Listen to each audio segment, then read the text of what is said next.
The Tragedy of Cinema podcast is intended as a family-friendly program that by extension strives to be inclusive to all people regardless of their ethnicity, gender, creed, or any other identifying factors in this incredibly diverse world of ours.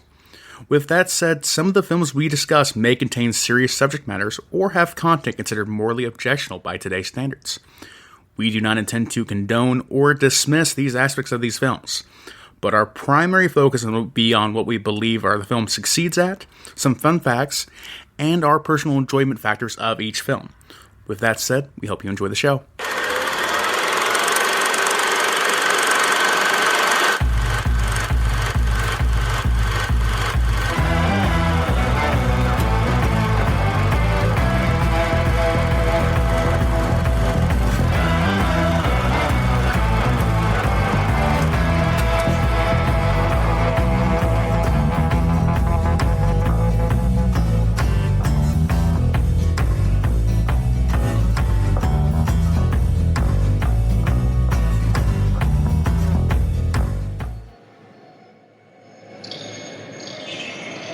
Seen the future of horror.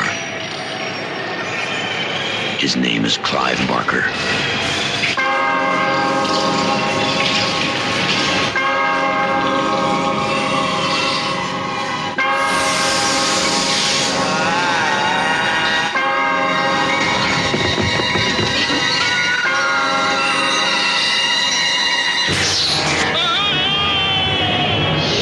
Hellraiser. Beyond any terror you have imagined. A nightmare. No. Unlike anything you have witnessed, is born. Because within these walls, the unholy is unleashed.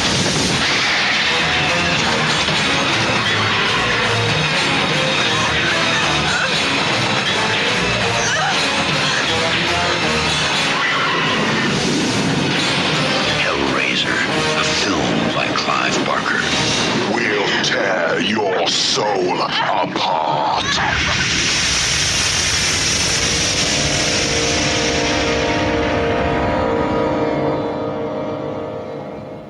Hi guys, welcome back to the Tragedy of Cinema podcast. I'm your host Jimbo. And I'm your co-host Kyle. Today we will be talking about the 1987 horror classic Hellraiser. Yay, Motorhead, love it. Motorhead. That one music video, it's good. But before we get started, Kyle, where would you rank Pinhead in the list of horror icons? Oh, you know Freddy and Jason and Chucky and Michael. Oh gosh, I think Jigsaw and Freddy Fazbear now. You know, just the ultimate horror icons. The ones made in the last 10 years. You know, yeah. He's probably top 5 for me, right? And like, gosh. I'd probably put Michael Myers on first. I'm gonna do this. I'm gonna do a ranking just to put it there. Well, mine's Freddy Krueger on second. Then Michael. Then I'd probably put Pinhead at 3. Then Chucky. You're gonna confuse everyone's order for years. Let's just list off our names we like together in unison, and then let the community put it together for us. But I put Michael, then Freddy, and then actually I might put. No, I'm thinking put Jason at 3, and then probably 4 be Pinhead. So that puts Pinhead right at the top 4 for me. So it's probably where he stands there. And the rest of the rankings I couldn't know. It was like maybe Chucky, and then like the rest would be kind of like guessing. Do you think? I'm curious, just because he's had multiple different people playing the killer's role, but how do you feel about Ghostface from Scream series?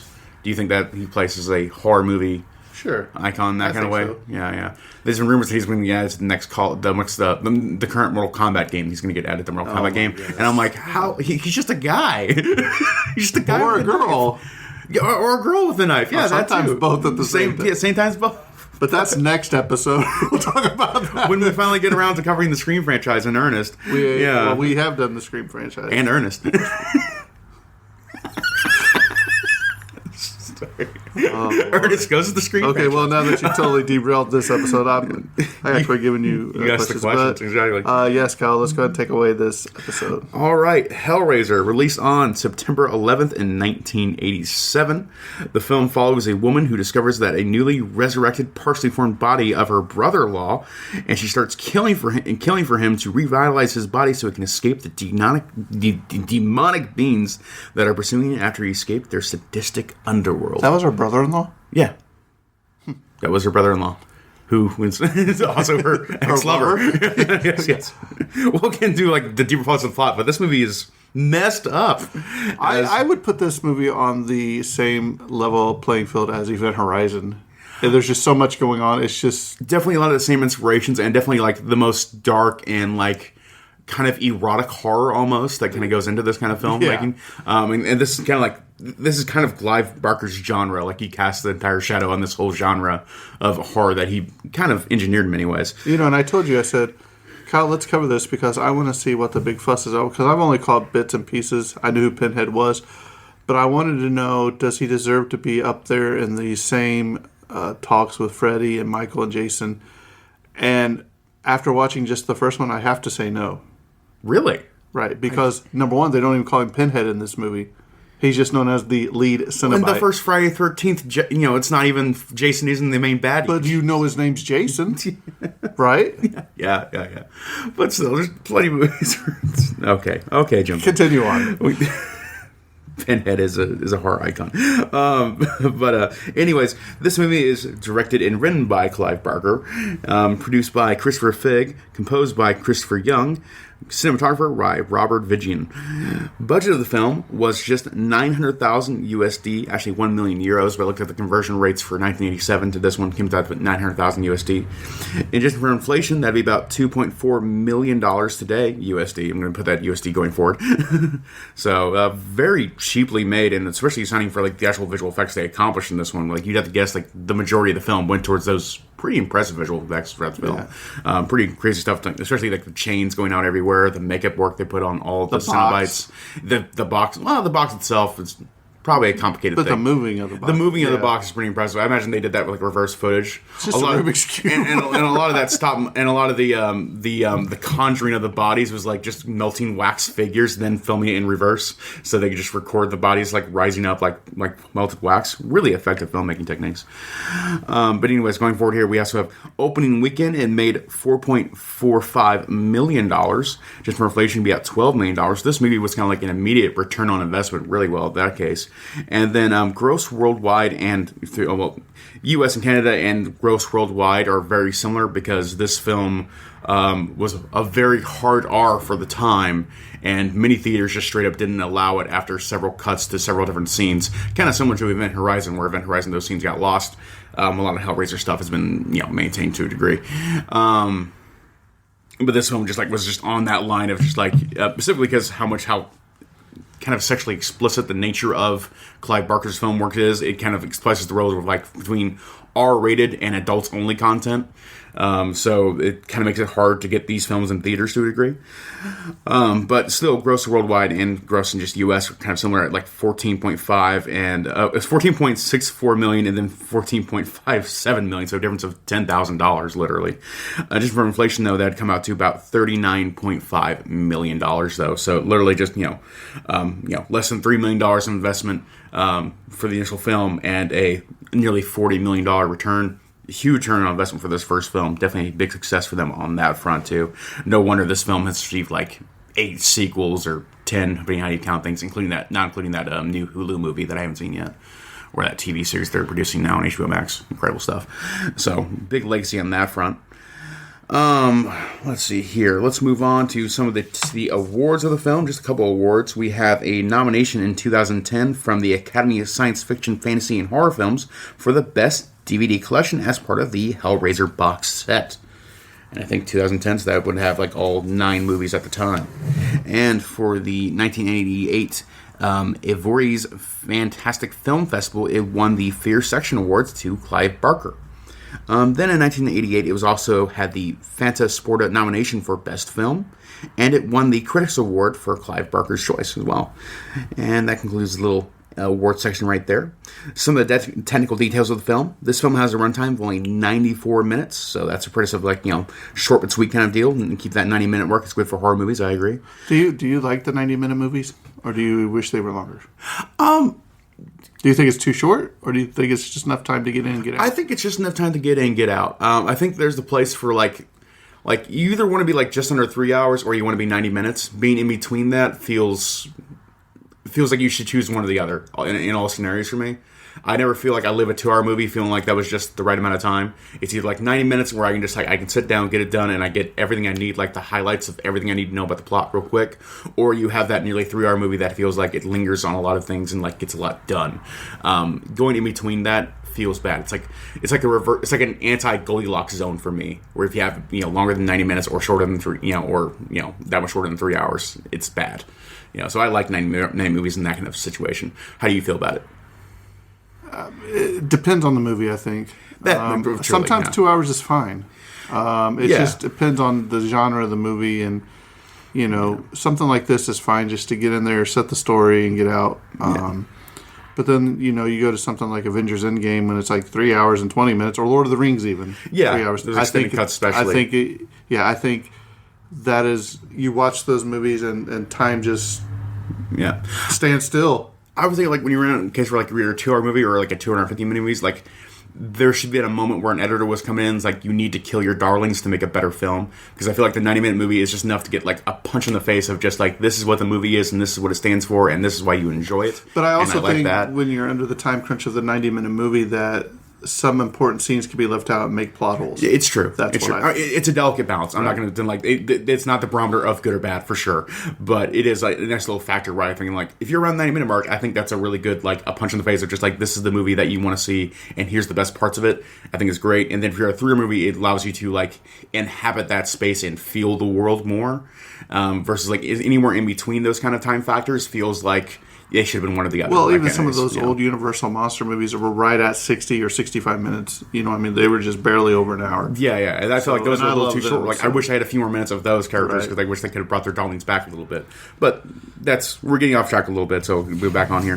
Runtime, 94 minutes. Actually cut down to 89 minutes in Sweden and 86 minutes in Finland for cutting down explicit parts. Because the movie goes out there. Thrust. Sound mix. The movie has a full sound mix of Dolby Stereo. So good sound mix on that front. Color film, obviously, for 1987. I sure hope so. Aspect ratio is 1.85 by 1. Very standard there. Cameras use a standard Panavision Panaflex Platinum and the Panavision Ultra Speed Mark II lenses. Laboratory facility was actually the Technicolor facility in the London, UK. And negative format, this was a 35mm film on the Fuji AX500T 8514 film stock. And process was spherical, and printed format was, of course, 35mm in that front as well. Fun fact, I don't have the release details of when this actually came to America, but I have the United Kingdom release date of September 11th, 1987. And then later, and also they had a re-release of the film in 2015 on August 30th for the Film for Fright Fest. Interesting fun fact there. So, moving on, we're going to go to the cast here, and we have a rather an impressively large cast, actually, for how small the film overall is. There's a few characters, but it allows me to kind of focus on almost every character in the whole film. So, first up, I'm just going to go straight to Doug Bradley playing the role of lead Cenobite in this film. This is actually before he actually got the name Pinhead. He actually doesn't get the name Pinhead, I think, till the third episode. Yeah, and that's because he plays the villain he doesn't need a name to be frightening, And actually, the original name of the Pinhead sake, I believe, was supposed to be rumored to have been that was an on-set nickname for his prop, basically like that, of calling him Pinhead. But in reality, his name largely just kind of he doesn't need a name. He's just the leader of the Cenobites. That's what he is. So he doesn't, he goes beyond a name, basically, which is pretty cool. Dig Prodley, now known as Brent Head, of course, appeared in 9 of the Hellraiser films between 1987 and 2005. He also appeared in a few other films, such as Back for It in 2019, and a bunch of other little smaller roles in films as well. And he was also in the Motorhead music video, Hellraiser, back in 1989, I want to say. But I don't remember exactly where that music video came out. Yeah, so that was a fun little throwback kind of thing there too. Where it's he has the name. Oh, it should be the thing. But then we're going to move on to the actual the other characters of the film. We have Andrew Robinson playing the role of Larry. Andrew Robinson is playing the father role, Larry, right there. Andrew was also in the film Dirty Harry as the main antagonist, the killer Andy Robinson in the film right there too. So that's probably the most recognizable place you've seen him outside of this film. And then in the case of heavy prosthetic and makeup, he was also in the role of Garrick in the show Star Trek Deep Space Nine between 1993 and 1991. I see he was in there, but I didn't remember. And he probably was in more than 100 episodes now. Actually, there is a new book that he narrates where he actually reprises his role as Garrick from Deep Space Nine, and it's about him going most of the show. I've been meaning to listen to it. I haven't got around to it yet, but there's a new book. I'll look up the name while recording the podcast, and I'll share it with you because I want to get that book so bad. I need to get around to it. But yeah, so those are the two probably other biggest roles outside of this movie right here that he's played in. And really, really great actor overall. So great work there, especially Garrick's an awesome character in Deep Space Nine. Love that. That's my favorite Star Trek show. What's yours, Jimbo? Favorite Star Trek character? Yeah, favorite Star Trek show. A lot of people say The Next Generation. Yeah. For me, I think it's always been Voyager. Because that was actually on, in my height of my nerdism, I think Voyager is the most fun show. But I'm going back and I'm actually enjoying watching Enterprise, the Scott Bakula. That's really well done. You can never go wrong with Scott Bakula. He's great. Right. Yeah. So, interesting role there, too. And, next up we have Claire Higgins playing the role of Julia. Claire Higgins was also in the film Ready Player One in 2018, so where she played, I think the role was Mrs. Gilmore, one of the smaller roles in that thing. And she was also in the television show The Worst Witch from 2017 to 2020. She just looks like a witch. I know. Creepy looking. She has that menacing smile, like it just pierces right through, like she's going to eat your heart immediately. She looks like a Cenobite without any makeup. It's an impressive amount of how frightening she can be with just her face. She looks like a wicked. Not that she's ugly or anything like that. She's perfectly beautiful, but yeah, she can wear the veneer of evil so easily. It's really impressive.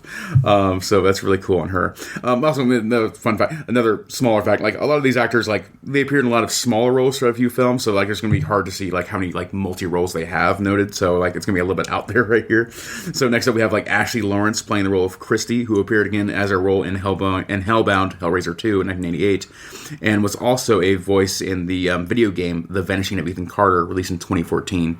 When that game came around, I thought, I'm going to get around to it someday, and then I just realized, oh gosh, it's 9 years old, and I have never played it. And you'll forget about it by the time this is over. Exactly, I'll never get around to playing it, but it's how time flies, right? Back in my head, I should get around to that sometime. Then 9 years go by, and it's I never listened to that thing.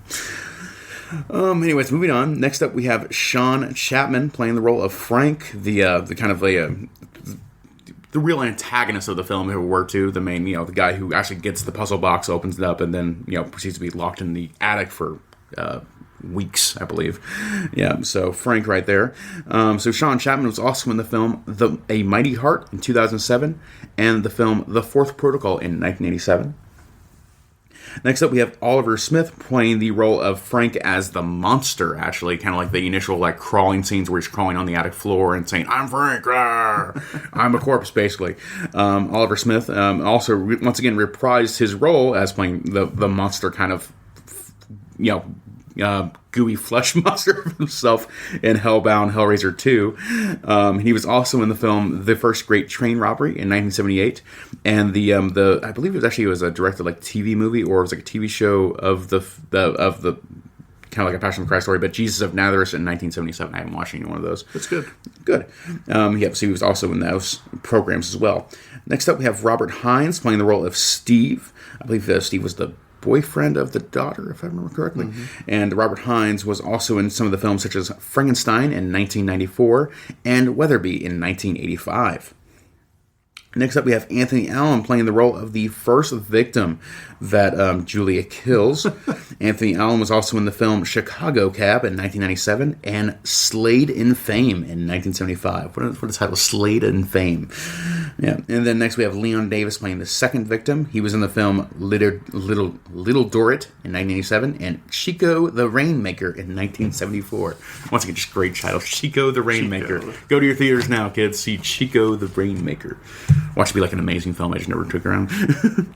Next up, we have Frank Baker playing the role of Derelict. Frank Baker of the Derelict, and Frank Baker was also in the film The Secret Guardian in 1993. I believe actually Derelict was the kind of like the bum eating the peanuts, and at the end turns into a dragon, the bone dragon, or whatever it was that takes the puzzle box. Then we have Kenneth Nelson playing the role of Bill. Kenneth Nelson was also in the film The Boys in the Band in 1970. And then that concludes our cast list for the film Hellraiser. Did you talk about any of the other Cenobites? Oh, right. I did skip over the Cenobites. You're right. Sorry. We have Nicholas Vince playing the role of the Chattering Cenobite. I see that one, and it just reminds me of them fake teeth you can get and wind up at like the... Exactly. Exactly what it looks like. Like you would just wind him up. Right. He was also in the film They're Outside in 2020 and The Book of Monsters in 2018. I bet that was probably a documentary about his role, probably. Next up, we have Simon Baffert playing the role of the Butterball Cenobite. The Kyle Cenobite, if you will. You asked me which my favorite Cenobite was, and I said definitely Butterball, because he looks the most ridiculous of the three. Like, he poses no threat. He's the Butterball. He's just a sweet little boy. You just pat him on the head. Yeah, you're a Butterball. And he's got sunglasses. I know, he's got sunglasses. He's ridiculous. He's just a melted little, he's the thumb of a man. Simon Bamford was also in the film Starfish in 2016, Book of Blood in 2009, and Nightbreed in 1990. And then finally we have Grace Kirby playing the role of the female Cenobite. Grace Kirby was also in the film Lena Brooke in 1979. Thanks, Jimbo, for catching me. I almost skipped those entirely. Yeah, but Grace Kirby, too, playing the female Cenobite. No name there. Yeah, so cool facts on that front. But that concludes the cast of Hellraiser. Jimbo. Are you ready? Go ahead, Jimbo. I'm ready for you. Are you ready? So, Kyle, we all know that Doug Bradley played the lead Cenobite, otherwise known as Pinhead. Mm-hmm. So... I'm going to use him as Pinhead instead of Cenobite. Just real quick about the Andrew Robinson who played Garrick in Star Trek Deep Space Nine. The film, the book is called A Stitch in Time, and it was written by Andrew J. Robinson, and Andrew Robinson narrates the book. He wrote the book, and he's narrating the book. Sorry, he's also narrating the book on Audible as well as the role of Garrick. So really cool there, love it. And instead of Cenobites, I'm going to start calling them Cinnabons. Cinnabons, yeah, the Cinnabons, yeah. But it took 6 hours to apply the makeup to Pinhead. Absolutely miserable. Couldn't 6 hours sitting in a chair, and then you go to work. Right. Actually, Doug Bradley's character was not named Pinhead. It was actually named Priest in the earliest drafts of the script, and also became simply Lead Cenobite in the shooting script.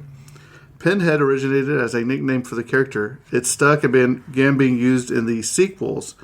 Director Clive Barker actually disliked this name, finding it undignified, and in his Hellraiser comic series produced for Boom in 2011, had characters refer to Pinhead as Priest. He also maintains that the character has a true Cenobite name that he intends to reveal in a forthcoming work. Oh. Similarly, the female Cenobite was designated as Deep Throat on the set, though the overtly sexual nature of the moniker led her to simply being billed as the female Cenobite again in the sequel. That would be... Wow. Clive Barker's messed up, dude. So anyway. He goes there. I appreciate it. He's got no restrictions. This was actually based on the novella The Hellbound Heart by Clive Barker. The studio decided the title sounded too much like a romance and asked Clive Barker to change it. Barker offered Sadomasochism from Beyond the Grave, which was rejected for the overall overtly sexual content. He ultimately opened the floor to the production team to offer up their own suggestions, prompting a 60-year-old female crew member to offer up the suggestion, "What a woman will do for a good fill in the blank." Yeah, there's some really crazy trivia here. So, industrial band Coil originally did the soundtrack. Clive Barker was a fan of the finished product, saying, "Coil was the only group I've heard on disc whose records I've taken off because they made my bowels churn." However, the studio ultimately decided to have the film rescored by a house band that would not have to be paid royalty. Oh my gosh. Yeah, so thanks a lot. Remember, this movie was on the cheap. Doug Bradley was originally offered a choice of roles between one of the mattress movers and the lead Cenobite. He narrowly turned down the lead Cenobite role as he originally thought it was important that as a new film actor, the audience should see his face. Oh, So he could have been the mattress guy. Could have been the mattress guy, the one. So I think he chose wisely. You got beer, and that would be his whole memory of just of Doug Bradley right there, of ascending to be the lead Cenobite, and then had a role that lasted for 30 years. Doug Bradley, known as the mattress guy. The mattress guy. Do you know the mattress guy? That would have been the funnier alternate universe guy if he became the iconic character of the Hellraiser series. The mattress guy. The mattress guy. He's here. Pinhead, no one cares about it. Oh, no, not again. In his DVD commentary, Clive Barker explained that filming the movie in an actual house forced him to be creative in his cinematography. There was often only room for a single camera, and this explains why many of the shots are from only one particular angle. The most challenging part was the vertical movement was often the only movement available to the camera operators, which explains many of the overhead and zoom-in shots.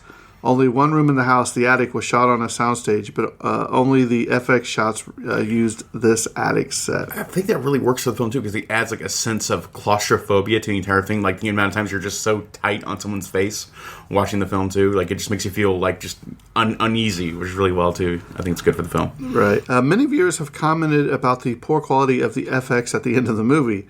Clive Barker has explained that, due to a very limited budget, there was no money left to have the FX done professionally after the primary filming. Instead, ready for this, Kyle? Yeah. Barker and a, quote, Greek guy animated these scenes by hand over a single weekend. Barker had also commented that he thinks the FX turned out very well considering the amount of alcohol the two consumed that weekend. I'll admit that's... Yeah. When you factor in how they did it, that's really impressive. It is. One weekend, while with drunk. Two of them? Yeah, just going on a bender over a weekend and making the ending scene there. Yeah. And I'll admit it's very poor quality. Right. At around 47 minutes, the scene where Frank is being spun around upside down covered in blood was a camera test and the very first thing shot of the film. Afterwards, Sean Chapman, who played Frank, couldn't help from vomiting. Oh, gosh. Yeah, I bet. The concept of a cube being used as a portal to hell has its basis in the urban legend of the Devil's Toy Box, which concerns a six-sided cube constructed of inward-facing mirrors. According to legend, individuals who enter the structures are then close it will undergo surreal, disturbed phenomenon that will simultaneously grant them a revelatory experience and permanently warp their mind. Yeah. You were kind of saying, like, similarly too, like this film like evokes a lot of, like, you know, Event Horizon too. Like Event Horizon, the whole concept was like they made a transwarp engine, but it turns out it just took them straight to hell. Right. Same thing here, like, you know, Hellraiser is just like discovering a box that takes you straight to hell. You know, it's all about just finding a portal to hell. It's a very similar kind of plot development in that one sense. Right there. It kind of reminds me of Jafar, phenomenal cosmic power. Yeah. Oh, it's a clever narrative technique because it allows you to conjure anything you want at any moment there. It's like anything can come out of the box at any time. You know, and there's a lot of, you know, that great monster in the hallway there. Just yeah, well, I don't know what that thing was, but it's messed up. I know that much. The studio had planned on casting stuntmen as the Cenobites. Cinnabons. To save on production costs, director Clive Barker, however, insists on hiring actors, reasoning that even if the characters did not speak and appeared under heavy makeup, their body language would still convey a personality, which I have to agree. Yeah. The Chatterer and the Butterball Cenobites had dialogue in the original script. However, when their makeup made coherent speech impossible, their lines were given to the female Cenobite, and especially Pinhead, which helped to cement his reputation as the film's trademark character. Sean Chapman's entire dialogue was dubbed by another actor. Yep. Did I write that one down? I don't think I did. No, I didn't write that one down. Sorry. When Doug Bradley first donned the Pinhead makeup, he spent a few minutes alone in his room getting into character by looking at himself in the mirror. The earliest incantation of Pinhead appeared in The Hunters in the Snow, an original 1973 play with Doug Bradley in the title role of the Dutchman, an undead inquisitor and torturer. A later film titled The Forbidden, which was shot in 16mm and in black and white, included a prop in the form of a wooden block with 6 nails in it, which gave distorted shadow formations under different lighting angles. Years later, during the scripting of Hellraiser, the same design would be applied to Pinhead's face to give him the same effect. Kyle, do you think this would have worked in black and white? You think they could have got away with more than what they did if it was in black and white? Kind of like, remember in Kill Bill where they did the shadow thing and then... Yeah, the shadow thing is like that. Yeah, so, yeah, probably, actually. It probably would have been, I think it would probably have a more interesting legacy if it did a black and white version of this one. I'd be curious to see it, actually. I bet they could probably still do it, and the effects would look even stronger. Turn off the color on your TV when you go home, Kyle. I've done that before. I've done that for a few films. It's pretty fun. During production, Doug Bradley had trouble hitting his marks during his takes in makeup as he couldn't see through the black contact lenses and was afraid of tripping over Pinhead's skirts. Can you imagine falling and piercing your eye with one of them? I bet they just bend off or break off. Yeah. Special effects of the unnamed creature known as the Engineer in the novel proved difficult as the creature was difficult to maneuver, and I think that's that creature. In a hallway, right? I believe, yeah. Clive Barker drew inspiration for the Cinnabons, design from punk fashion, Catholicism, and by the visits he took to S&M clubs in New York and Amsterdam. So, for the sake of research, right? Well, like Clive Barker was a very outspoken homosexual in the 80s. So, he made no qualms about who he was and what he did, and that's what he wrote. So, it's like... Okay, he knew a lot. For Pinhead specifically, Barker drew inspiration from African fetish sculptures. Initially, Barker intended Pinhead to have a navel piercing, implying that the character had genital piercings. Barker's original Hell Priest, if you will, sketches for Pinhead were eventually adapted into an officially licensed mask by Composite Effects to be released in limited quantity to the public on March 24th, 2017. Oh, wow. This was done in the celebration of the 30th anniversary of Hellraiser. Because of his eventual skill at application and removal of the Pinhead appliances and costume, Doug Bradley has been credited in some of the Hellraiser film as an assistant makeup artist. He's like, 6 hours, no mo. No mo, 6 hours. I'm going to figure this out. 40 minutes, baby, we're here. Slapdash, put the sprinkles on, here's some glue. Good. Kyle's favorite butterball, Simon Bamford, met Clive Barker through a friend who was doing prop work for Barker's plays. Bamford and Barker became friends and joined his theater company. After the company disbanded, Bamford contacted Barker to see what he was doing, and Barker invited him to do Hellraiser. Bamford wore a fat suit and a foam latex mask. He was designed to look as if he would be impossible for him to eat anything else. Like my co-host Kyle every week. His torn open stomach was meant to give the impression that he could directly interact with his organs at will. Oh, wow. So, yeah. Oh, I'm hungry. Let's put a little bit more to the side. Yeah. To me, he looked like a melted candle to me, almost. It does. Like he just looks like a melted flesh on top of himself, like he's just been exposed to all the world's... Kind of reminds me of Pizza the Hut. Yeah. Spaceballs. Yeah. The female Cenobite was inspired by scarification and body piercing in National Geographic articles. The makeup took 3 hours to apply, causing her discomfort and prevented Grace Kirby from sitting. When Kirby refused to return, Barbie Wilde took over the role. Wilde speculated that the producers were interested in her because of her background in mime, which was commonly believed in the industry to help with performing under prosthetic makeup. Seems like a sound logic to me. I would say that's true, probably. But I wonder if they reshot all their scenes with her. That's a good question. Well, they didn't include the original actress in the cast role, so I bet they probably did. Because if they had the original actress with the first scene, they didn't say anything. No, they didn't mention it. Just Grace Kirby as being the initial role, so just being the only role. Yeah, but so this lady took over for her. Okay, so I don't know. So Barbie Wilde. So when Clive Barker first showed the film to his mother, she cried tears of joy upon seeing her son's name in the opening credits. He leaned over and whispered, "That would be the happiest she would be for the next 2 hours." Yeah. No, I can see why. The term Cenobite is a word meaning a member of a communal religious order. The Hellbound Heart specifies that they are members of the Order of the Gash. The text also refers to them as Hierophants. Lament Configuration, infamously known as the six-sided box, was conceived and designed by Simon Saysey. Not Simon Says, Simon Saysey. Simon Saysey. At around 1 hour and 8 minutes, although Butterball says no more than a few hissing noises, he was originally going to say the female Cenobite's line, "Perhaps we prefer you." In the original script, because of all the work done to the Cenobite's face, he could not say anything, so the line was given away. Yeah, I couldn't even imagine an ideal scenario. Like, if there was a digital model, how you would animate his face moving, it would never make sense to me. Looking at that face kind of tried to contort to make noises. All that thing could do is scream. So Kirsty, who was that the daughter? Yes, Kirsty was the daughter. Jennifer Tilly auditioned for that role. Oh, wow. She would have been great for that role. Here you go, Kyle.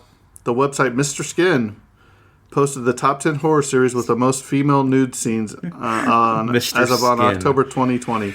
The list includes, here we go, these are the series, okay, so that means all the movies combined. Witchcraft, 77. Friday the 13th, 49. Hellraiser, 24. Wrong Turn, 17. Piranha, 16. Hostel, 14. Silent Night, Deadly Night, 14. Halloween, 14. And Amityville, 9. So it's Horror makes top 10. Good for them. Initial reviews range from Melody Maker calling it the greatest horror film made in Britain to Roger Ebert decrying its, quote, bankruptcy of imagination. We love Roger Ebert in this podcast. Ebert, He's I just, swear. man. He had a bit, that's for sure. The shot of Larry's blood seeping unnaturally through the floor was a simple reverse shot of a red fluid being pumped up through the rigged nail holes in the floorboard. The false floor allowed for the establishing downward pan, revealing the pulsing heart-like mass. This embryo, if you will, was designed by John Cormacan. And as Keane relates to Heather A. Wixton in her book Monster Squad, the effect was, quote, made out of a condom, a piece of tubing, some glue, and some bits and pieces to pull the whole thing together to make it look like a real human organ. Impressive work, too. So we're really like using, like, condoms basically, usually just cheap in dozens anyways. So. And here we go to continue that. According to the crew, the backbone of special effect was, in fact, lube and condoms, which, given the erotic nature of the film, is quite fitting. The crew actively sought out condoms because they were made out of latex. Lube made things look and stay wet under the camera lights. According to the crew, they were mortified whenever they had to make a run to a shop to load up on what surely looked like the king's ransom of orgy supplies. Need the whole box. What? Okay. Sir, we need a pallet of those. A pallet of that, yeah. I need a barrel of lube. What? At the wrap-up party, Doug Bradley was almost refused entry because nobody recognized him without the Pinhead makeup applied to his... Hilarious. A scene where Pinhead rises above Kirsty was achieved by Doug Bradley standing on the end of a seesaw, and the crew then counterbalanced the other end to cause him to rise above Ashley Lawrence. Funny. Grace Kirby, who played the female Cenobite, is the cousin of Clive Barker. Oh, fun. How do you like that? Oh, you can't stand still. Well, I'm replacing your cousin. And here's some spoilers. The Clive Barker had to make some cuts on the film after the MPAA gave it an X rating. Here they are. 2.5 shots were excised from the first Hammer murder, including a close-up of the hammer lodging into the victim's head. Oh, gosh. In the scene where Julia murders another man, the actor playing the victim felt that it made sense for him to do so naked. The nude murder scene was shot but ultimately replaced with a semi-cloth version. Close-ups of Kirsty sticking her hand into Frank's belly, exposing his guts. Longer version of the scene where Frank is being torn into pieces by the Cenobite hooks, which not much more you could do there. He got pretty much destroyed. Everything you do, yeah. And the final shot where the head explodes and his brain messily splashes out was also cut. And that's something I will say. When he was going through his transformation, as he kept killing and the blood was transforming, he looked really good, especially with like his brain and stuff. Really, like he awesome constantly effects. like he just was just gonna fall into a pile of mush at any given moment. Yeah, but I mean, and achieving that with like real prosthetics is looks amazing. really good. Yeah. The name Pinhead was coined by the makeup crew that applied the prosthetics to Doug Bradley to distinguish the Cenobites. Clive Barker has said no in choosing Pinhead as a name and did not like it, as though thought it was undignified. As I said earlier, the first time he was known was in the third Hellraiser movie. So, Kyle, thoughts, ratings, feelings? So, yeah. So, I understand having a pretty popular legacy now. I feel like actually I really appreciate the film. Overall, it's probably not something I'm looking for all the time. It's definitely it's an acquired taste, I would say. Trying to, especially that kind of erotic horror genre, really just like almost never in the mood for that kind of thing. I've read a couple of Clive Barker's books. I believe the Great and Secret Show and Everville. Read those books, and there's really interesting stuff going on there, but also like equally dark and like kind of like horror and that kind of erotic tinge nature that Clive Barker is so well known for. And I appreciate this being a unique piece of genre fiction and kind of like a genre unto itself. Clive Barker's work, so I really appreciate that in this film. So I appreciate that legacy. But as the film stands itself, it's not something I'm going to come back to anytime soon. I'm happy I watched it once. This is probably like a 6 out of 10 for me overall. Of just above average. Of just like I'm happy I watched it, but I'm not going to go back to it anytime soon, just because it doesn't hold up for me in that kind of situation. Practical effects are really appreciative too. It's one of those things where I think if you're a fan of this genre and specifically this kind of genre, subgenre if you will, then like you'll definitely be all there for it, and good for you on that. But it's not going to be my thing. I'm not going to think about it that much after this. I might go back and watch some of the sequels later on down the line if I ever decide we want to cover on the podcast, or just personally I just want to know. But besides that, it's not like that memorable in that scenario. So yeah, 6 out of 10 for me. It's okay, but it's not like the best thing ever. So that's how I kind of feel about it. Jimbo, how do you feel about this film? Yeah, well, I'm probably actually it's crazy to say, but I think I'm going to agree with you with the 6. And I think that's just for the special effects. The way that they made Frank as he was transforming all those times was outstanding. Yeah. You could see like the blood and the muscles and the every time, like he looks like a carcass that moves. It's really impressive. It really and every is. time, he would keep getting better and better. I did want to bring out that there was 2 quotes from Pinhead I thought were pretty good. One was, the suffering, the sweet, sweet suffering. Yeah. But probably the one I liked the most was when he's like, no tears, please. It's a waste of a good suffering. I was it's really strong lines in there, too. I think with the way and the limited amount of the cinematography that he could do with the camera work, I think he did fine. The special effects, practical effects, for the most part, top notch. I love them. I love practical effects. I like it better than CGI. It just looks so much better to me. Does he deserve to be in the top 5 horror icons? After just watching this one movie, I'd say no. But you know who he is. Yeah. So you just need to know the story. So because you see him, that's Pinhead. Yeah. Even I knew it was Pinhead, and I had never watched this. One piece of trivia we didn't get to in the notes right there. I remember for the longest time they were trying, when they were took so many years to finally make that Freddy versus Krueger movie, the Freddy versus Jason movie. When they finally make it, one of the last twist endings they wanted to have was Freddy Krueger finding themselves right at the dock of the lake, and then Pinhead was supposed to rise from the water and then be like, do we need to solve this debate, gentlemen, or something like that too? Are you two having an argument? And that was going to be their final act twist, but it was like almost impossible to get the rights just for Jason Freddy to appear in the same movie, let alone get Pinhead to appear. But that would have been an amazing, Can you imagine if they ever come out with a movie with all the horror icons in it, like Michael, Freddy, Jason, Chucky, Jigsaw, Pinhead, all of them? Kind of like, you go see a Godzilla movie and, you got Mothra, Godzilla, Ghidra, Chidra. Yeah. The fan community made a really, really excellent fighting game, and people have pushed to make a real, fully fledged, AAA fighting game with all the horror movie icons. But the reality of that is probably the closest one we ever get is probably the Dead by Daylight video game series, which I've never been a personally big fan of, but I know a lot of people are huge on that game. But that has Pinhead, Jason Voorhees, has basically all the horror movie icons in it already at this point, and Nicolas Cage. So that's probably as close as we get to a real horror anthology video game almost. That's really impressive there. But I would love to see a film that did kind of take these characters and go into that weird fantastical, it's not even a horror movie at that point, just because all these characters are heroes in their own right, and that kind of point too. If they all had to band together to save the world, to keep exactly. We got to murder people. That's would be all these horror movie icons finally killing all of humanity, and somehow that being the thing we're all here for. And then they're just all sitting around a campfire, be like, now why? Exactly. There's nobody for Freddy to go in the dream, so he just kind of vanishes. Yeah. Or also, they had that, there was one character in Cabin in the Woods that was basically a direct inspiration from him. I think it was like a Sawhead guy in the Cabin in the Woods movie. But yeah, I would love to see movies like that someday, and I don't know if we ever will, but who knows? The future may hold anything.